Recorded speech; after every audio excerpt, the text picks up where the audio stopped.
Hello friends, welcome back to my YouTube channel. आज की video में हम बात करेंगे RNTCP, जिसको बोला जाता है revised national tuberculosis control programme. हम आज की वीडियो में जानेंगे कि क्यों इसकी जरूरत पड़ी इंडिया में लॉन्च करने के लिए। इन सारी बातों के बारे में आज हम डिस्कस करेंगे।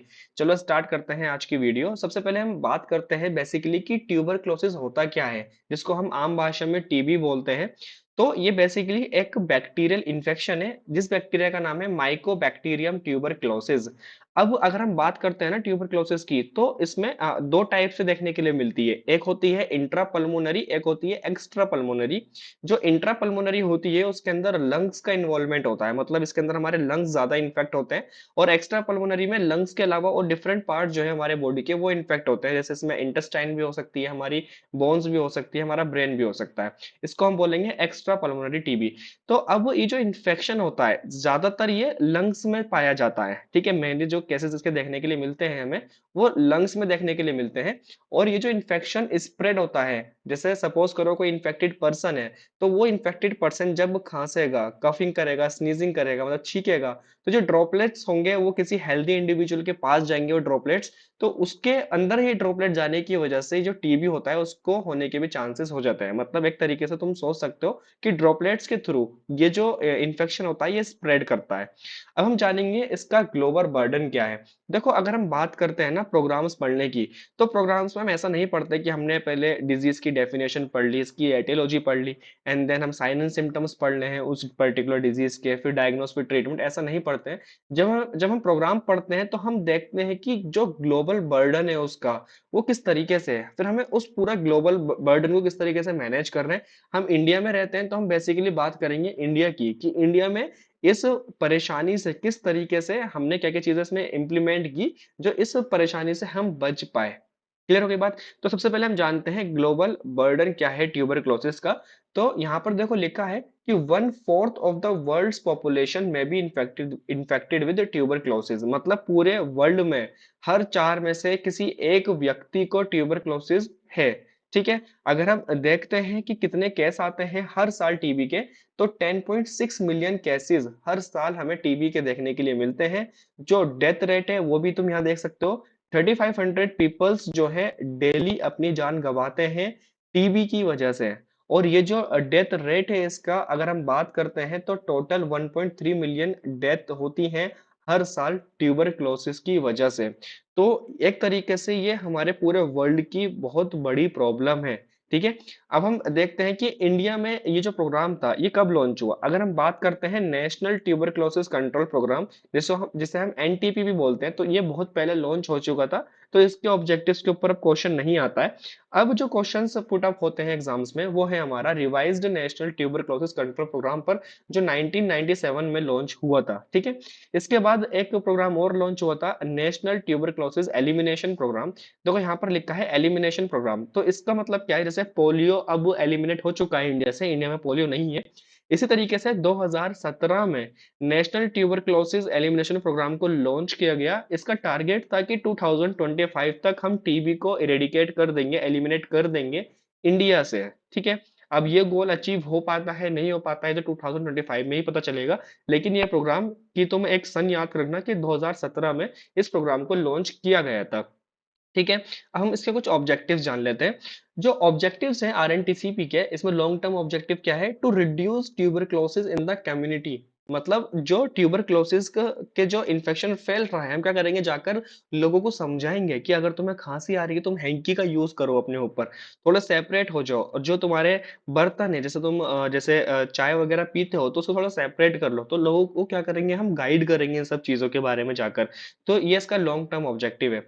शॉर्ट टर्म ऑब्जेक्टिव, जिसको हम ऑपरेशनल ऑब्जेक्टिव भी बोलते हैं, वो क्या है, to detect maximum number of TB cases. इसमें क्या करते हैं कि जो आशा वर्कर्स वगैरह होती हैं वो घर घर जाती हैं, लोगों से पूछती हैं कि तुम्हें कुछ प्रॉब्लम तो नहीं है, तुम्हें कोई हेल्थ इशू तो नहीं चल रहा है। अगर वो हेल्थ इशू मतलब मैच होते हैं टीबी के सिम्टम्स से, तो आशा वर्कर उनका नेम लिख लेती हैं और उनको फिर प्राइमरी हेल्थ केयर में बुला लेती हैं। वहां पर उनका फिर ट्रीटमेंट होना स्टार्ट होता है। ठीक है, देखते हैं कि इनको टीबी तो नहीं है, क्योंकि एक टीबी का पेशेंट बहुत सारे मतलब लोगों को स्प्रेड कर सकता है इन्फेक्शन। तो इसलिए जो आशा वर्कर होती हैं घर घर से घर जाती हैं और इस चीज को डिटेक्ट करती हैं। नेक्स्ट क्या है यहाँ पर हमारा short term objective, to vaccinate newborn and infant with BCG. BCG एक वैक्सीन का नाम है जिसका नाम है बैसिलस कैलमेट ग्यूरिन, और ये जो लगाई जाती है ना न्यू बॉर्न बेबी को लगाई जाती है, ठीक है, न्यू बॉर्न बेबी को लगाई जाती है जिससे ट्यूबरक्लोसिस का इन्फेक्शन ना हो। क्लियर हो गई बात। आगे चलते हैं, इससे कुछ की कंपोनेंट्स देखते हैं आरएनटीसीपी के। इससे पहले हम देखते हैं इसके सिम्टम्स की, क्या क्या सिम्टम्स बेसिकली देखने के लिए मिलते हैं। तो अगर हम बात करते हैं सिम्टम्स की, तो तुम एक चीज ध्यान रखना, जो फीवर आता है ट्यूबरक्लोसिस के पेशेंट को वो लो ग्रेड फीवर होता है, ठीक है, लो ग्रेड फीवर होता है, और जनरली इवनिंग के टाइम पर ज्यादा देखा जाता है, मतलब इवनिंग के टाइम पर लो ग्रेड फीवर डेली आएगा ही आएगा, और नाइट में स्वेटिंग आएगी, नाइट में क्या होगा, स्वेटिंग होगी। और तीसरा जो उसमें की इंपॉर्टेंट सिम्टम है वो है वेट लॉस होना, ठीक है। तो लॉस वेट इसका एक की इंपॉर्टेंट सिम्टम है, जो पेशेंट होगा वो शिकायत करेगा कि डॉक्टर साहब हमें हमारा जो वेट है ना वो लॉस हो रहा है, ठीक है। इसके अलावा और भी कुछ सिम्टम्स देखने के लिए मिल सकते हैं। परसिस्टेंट कफ देखने के लिए मिल सकता है, जो बलगम होता है उसमें कभी कभी मतलब ब्लड भी देखने के लिए मिल सकता है। इसके साथ में chest pain, shortness of breath, ये सब सिम्टम्स देखने के लिए मिलते हैं एक टीबी के पेशेंट में, अगर इसको इंट्रापल्मोनरी टीबी है तो, ठीक है, इसका ध्यान रखना। अब मतलब इसकी कंपोनेंट्स इसके क्या थे जो आरएनटीसीपी में ऐड किए गए। तो सबसे पहले यहाँ पर हम पढ़ेंगे लेबोरेटरी सर्विसेज। अब लेबोरेटरी सर्विसेज किस तरीके से एस्टेब्लिश की गई, तो जो माइक्रोस्कोपी सेंटर्स थे वो हर डिस्ट्रिक्ट में 1 लाख पॉपुलेशन में एस्टेब्लिश किया गया। अब इसका जो डायग्नोस्टिक क्राइटेरिया था वो थोड़ा अलग किया गया। इसमें क्या किया गया कि हम 3 स्पूटम टेस्ट चेक करेंगे, मतलब 3 जो बलगम की जांच होती है ना, बलगम की जांच हम लेंगे हर पेशेंट की, ठीक है, और उसके बाद हम फाइनल डायग्नोज बनाएंगे। बात समझ आ रही है। मतलब पहले हम क्या करेंगे, 3 स्पूटम की जांच करेंगे, 3 बलगम की जांच करेंगे, उसके बाद ही हम फाइनल डायग्नोज पे पहुंचेंगे कि इसको ट्यूबरक्लोसिस है कि नहीं। पहले के टाइम पर टीबी गोल्ड नाम का एक टेस्ट था, लेकिन उसको हम मानते हैं कि वो एक मतलब स्पेसिफिक टेस्ट नहीं है, मतलब एक अच्छा टेस्ट नहीं है ट्यूबरक्लोसिस के लिए, तो उसको जो है अब नहीं मानते हैं अच्छा टेस्ट। मोन्टोस टेस्ट हुआ करता था, तो उसकी भी मतलब सक्सेस रेट 10% ही मानी जाती है, लेकिन स्पुटम टेस्ट को माना जाता है कि इसके जो रेट है, अगर यहाँ पर टीबी का बैक्टीरिया स्मेयर में डिटेक्ट होता है तो इसको 100% माना जाता है कि हाँ इसको ट्यूबरक्लोसिस है पेशेंट को। क्लियर हो गई बात। इसके अलावा आती है डॉट्स स्ट्रेटेजी, हम नेक्स्ट स्लाइड में पढ़ेंगे डॉट स्ट्रेटेजी क्या है।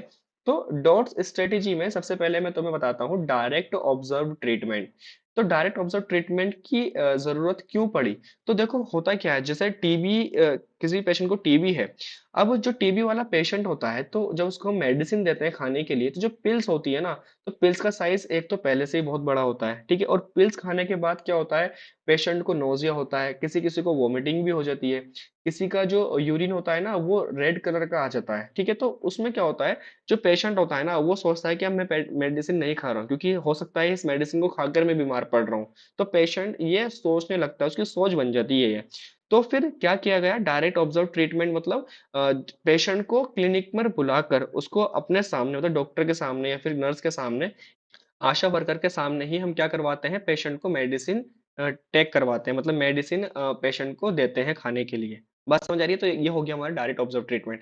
इसके अलावा डॉट स्ट्रेटेजी में और क्या क्या चीजें आती हैं, यहाँ लिखा है पॉलिटिकल एंड एडमिनिस्ट्रेटिव कमिटमेंट, मतलब जो पॉलिटिकल पार्टीज हैं और भी मतलब एनजीओज हैं उनके साथ में हाथ मिलाया गया, उनसे बोला गया कि देखो ये हमारी स्ट्रेटेजी है, हम इस तरीके से टीबी टीबी मुक्त भारत करना चाहते हैं, तो आप हमारा सहयोग करें। तो वहां से फंडिंग आती है, कोई पैसों से सपोर्ट करता है, कोई पावर से सपोर्ट करता है, तो इस चीज में क्या करते हैं, पॉलिटिकल पार्टी से जो है कमिटमेंट ली जाती है। इसके अलावा next, good quality of diagnostic primarily bye sputum smear microscopy and other microbiological tools, मतलब जो हमारे पास डायग्नोस्टिक टूल्स थे उसको और बेटर किया गया, जो हमारे पास मशीन्स थी मशीन्स को और अपग्रेड किया गया, जिससे हम इजीली डायग्नोज कर पाए ट्यूबरक्लोसिस के पेशेंट को। नेक्स्ट आता है uninterrupted supply of good quality of drugs. अब जो मेडिसिन होती है ना, सबसे बड़ा टारगेट होता है कि मेडिसिन हर एक पीएससी में अवेलेबल हो, जो प्राइमरी हेल्थ केयर सेंटर्स होते हैं वहां पर जो मेडिसिन है वो अवेलेबल हो, तो ये एक बहुत बड़ा टारगेट होता है।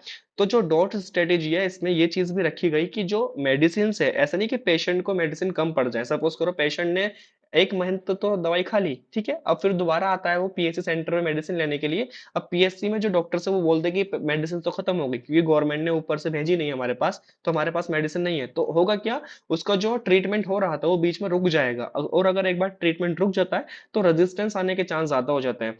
तो इस चीज का भी ध्यान रखा गया कि जो मेडिसिन की सप्लाई है वो एक साथ होती रहे, ठीक है, उसमें कोई भी इंटरप्शन ना आए। क्लियर हो गई बात।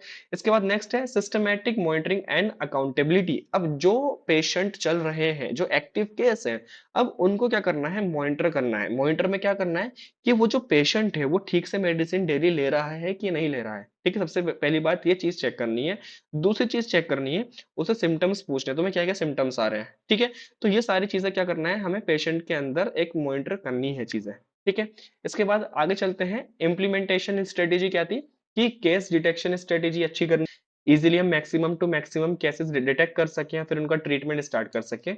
ट्रीटमेंट प्रोटोकॉल्स को बेटर किया, मैं आज की स्लाइड में इसका ट्रीटमेंट नहीं बताऊंगा, लेकिन गवर्नमेंट के अंडर में अलग अलग बॉक्स आते हैं, जैसे कि ब्लू बॉक्स कैटेगरी आती है, रेड बॉक्स कैटेगरी आती है, और उसके अंदर ही अलग अलग रेजिमेन होते हैं कि अगर एक्स्ट्रा पल्मोनरी टीबी है तो 6 मंथ का होगा या 8 मंथ का रेजिमेन होगा, और ये मेडिसिन चलेंगी। ठीक है, डॉट्स को एक्सपेंशन किया, मतलब डायरेक्ट ऑब्जर्व ट्रीटमेंट को और ज्यादा एक्सपेंड किया। जो मेडिसिन पेशेंट ले रहे हैं वो मतलब नर्सेस के सामने या आशा वर्कर के सामने ही खाएं, इस चीज को एक्सपेंड किया गया। Next, integration with primary health care. जो प्राइमरी हेल्थ केयर सेंटर्स होते हैं उनके साथ जो है इंटीग्रेट कर दिया गया, ताकि वहां आकर भी पेशेंट जो है अपनी मेडिसिन ले सके। और देखो यहाँ पर एक चीज और देखने के लिए मिलती है, नेशनल स्ट्रेटेजिक प्लान। जो हमारा नेशनल ट्यूबरक्लोसिस एलिमिनेशन प्रोग्राम था 2017 में, वहीं से इस प्लान को बनाया गया था। इसका टारगेट देखो यहाँ लिखा है, target for India to eliminate tuberculosis by 2025। ये टारगेट बनाया गया था। और साथ साथ में क्या रखा गया था कि free of cost diagnosis and treatment, मतलब जो ट्रीटमेंट होगा और जो डायग्नोसिस टूल्स होंगे उसका कोई भी पैसा पेशेंट को नहीं देना होगा। और इसके साथ साथ 500 रुपए उस पेशेंट को हर महीने दिए जाएंगे जो एक्टिव केस है। अब ये 500 रुपए की स्कीम क्यों रखी गई? ये 500 रुपए की स्कीम इसलिए रखी गई क्योंकि जो पेशेंट होते हैं वो दवाई ठीक से नहीं खाते। अब वो उनको अगर वो दवाई ठीक से खाएंगे 1 महीना, तो उनको 500 रुपए मिलेंगे। तो ये सोचकर जो गरीब पेशेंट होते हैं, जिनके पास मतलब पैसे नहीं होते हैं इतने, और वो फॉल्टर के केस में चले जाते हैं, तो उनके लिए एक बेनिफिट था ये कि उनको एक लालच आ जाता है मन में कि हमें 500 रुपए महीना मिलेगा अगर हम दवाई खाएंगे। तो इस लालच की वजह से पेशेंट जो है दवाई पूरी खाएगा और उसे 500 रुपए मिलेंगे और उसका ट्रीटमेंट भी पूरा हो जाएगा। ठीक है, तो ये सारे कुछ प्लान्स बनाए गए थे 2017 में। अब ऐसा तो नहीं है कि सारी चीज अच्छी होती चली जाएंगी जैसे हमने सोचा है, हमें कोई भी चैलेंज फेस नहीं करना पड़ेगा। ऐसा नहीं होता है, हमें बहुत से चैलेंजेस फिर भी फेस करने पड़ते हैं। जैसे कि पहला है ड्रग रेजिस्टेंस। ऐसा होता है कि पेशेंट ने अभी 1 महीने दवाई खाई है, फिर 5 दिन का गैप कर दिया है उसने, मतलब अपना जो कोर्स है बीच में तोड़ दिया है, फिर उसने फिर दोबारा से मेडिसिन खाने स्टार्ट की है, तो ऐसे केस में क्या होता है, ड्रग का रेजिस्टेंस देखने के लिए मिलता है। तो ये चैलेंज फेस करना पड़ता है। नेक्स्ट, यहाँ पर पहले हम बात करेंगे साइड इफेक्ट्स की। कुछ साइड इफेक्ट्स देखने के लिए मिलते हैं जब पेशेंट मेडिसिन खा रहा होता है, जैसे कि वॉमिटिंग, नोजिया, इंसोम्निया। ठीक है, तो मेमोरी लॉस रहती है। ठीक है, तो ऐसी चीजें बहुत सारी देखने के लिए मिलती हैं। नेक्स्ट आता है पिल बर्डन। अब पिल बर्डन क्यों देखने के लिए मिलता है? क्योंकि जो नंबर ऑफ पिल्स होती हैं वो बहुत ज्यादा होती हैं, जो पिल का साइज होता है वो बहुत ज्यादा बड़ा होता है। तो पेशेंट सोचता है कि मैं इतनी बड़ी बड़ी मेडिसिन क्यों खा रहा हूँ, ठीक है, ऐसा क्या हो गया है मुझे। तो एक पिल बर्डन भी देखने के लिए मिलता है पेशेंट के अंदर। नेक्स्ट आता है लॉन्ग टर्म कमिटमेंट, क्योंकि जो इसका ट्रीटमेंट होता है ना वो 6 to 12 मंथ के बीच में वेरी करता है, किसी किसी का 18 मंथ तक भी जाता है। तो इतना बड़ा कमिटमेंट करना कि हमें 6 महीने या 1 साल या 1.5 साल, सोच के देखो कि हमें मेडिसिन खानी है और दिन में हमें 5 5 6 6 बड़ी बड़ी पिल्स खानी है, तो ये एक बर्डन देखने को मिलता है पेशेंट्स के ऊपर। और दूसरी चीज यहाँ पर देखने के लिए मिलती है रेस्ट्रिक्शन, जैसे कि फास्टिंग नहीं करनी है, मतलब पेशेंट को भूखा नहीं रहना है, अल्कोहल से दूर रहना है, और बहुत सारी चीजें ऐसी हैं जो पेशेंट से हम बोलते हैं तुम्हें ऐसा नहीं करना है, तो उससे पेशेंट फ्रस्ट्रेट हो जाता है। तो ये सारे चैलेंजेस फेस करने के लिए मिलते हैं। और सबसे बड़ा चैलेंज फेस करने के लिए मिलता है वो है स्टिग्मा एसोसिएटेड विद टीबी। मतलब ऐसे कोई पीपल्स होते हैं जो नेगेटिविटी फैलाते हैं टीबी के रेस्पेक्ट में। जैसे फॉर एग्जांपल, कोई तुमसे बोलेगा, जैसे तुमने पिल खाई, तो पिल खाने के बाद तुम्हें क्या हुआ, रेड यूरिन आया। अब रेड यूरिन आता है तो डॉक्टर्स बोलते हैं कोई तुम्हें डरने वाली बात नहीं है, कुछ दिन तक रेड यूरिन आता है उसके बाद सही हो जाता है, ये पिल की वजह से ही आता है, जो तुम दवाई खा रहे हो उसकी वजह से आ रहा है। लेकिन जो पीपल्स होंगे जो नेगेटिविटी फैलाते हैं आसपास, वो बोलेंगे कि तू तो बहुत ज्यादा पतला हो गया है इस दवाई खाने के बाद। लेकिन उन्हें ये नहीं पता कि वो डिजीज की वजह से पतला हो रहा है, लेकिन वो बोलेंगे नहीं, तुझे ये दवाई खाई है तूने तो इसलिए पतला हो रहा है। तो वो नेगेटिविटी फैलाते हैं, तो ये चैलेंज भी फेस करने के लिए मिलते हैं। और फिर जैसे ही वो इंसान बोलेगा कि तूने दवाई खाकर पतला हो रहा है, तो पेशेंट के मन में कहीं ना कहीं आएगा कि हाँ हो सकता है इस दवाई की वजह से मैं पतला हो रहा हूँ, फिर वो दवाई छोड़ देगा खानी। तो उसकी वजह से उसके अंदर फिर दोबारा से ड्रग रेजिस्टेंस आने के चांसेस ज्यादा हो जाते हैं। और वही जो एक इंसान है फिर वो और स्प्रेड करेगा टीबी को, और इंडिविजुअल को टीबी होगी। तो ये सारे चैलेंजेस फेस करने के लिए मिलते हैं ट्यूबरक्लोसिस में। तो अगर प्रोग्राम के ऊपर क्वेश्चन लिखने के लिए आता है तो तुम्हें इस तरीके से टैकल करना है, ठीक है? ये सारी सारी स्ट्रेटेजी लिखनी है। अगर इसके नोट्स तुम्हें चाहिए तो मैं डिस्क्रिप्शन बॉक्स में लिंक दे दूँगा, तुम वहाँ से इसके नोट्स डाउनलोड कर लेना टेलीग्राम चैनल से। Okay, thank you so much.